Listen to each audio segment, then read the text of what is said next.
Well, Hugh Montgomery was sort of the driving force really for this settlement. Well, he was from an area called Braidstone. He was Laird of Braidstone.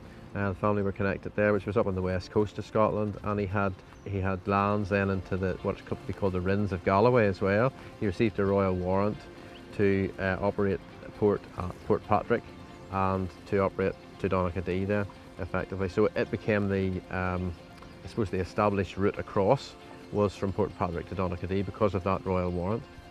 He then forged a new future effectively for himself here and created a sizable settlement before what's called the Plantation of Ulster, because this was separate from the Plantation of Ulster, and the numbers involved were quite high compared to the original numbers in the Plantation of Ulster too, so he was quite a major figure. The figure that is given for this particular area is around 20,000 Scots settlers, and that's not inconceivable.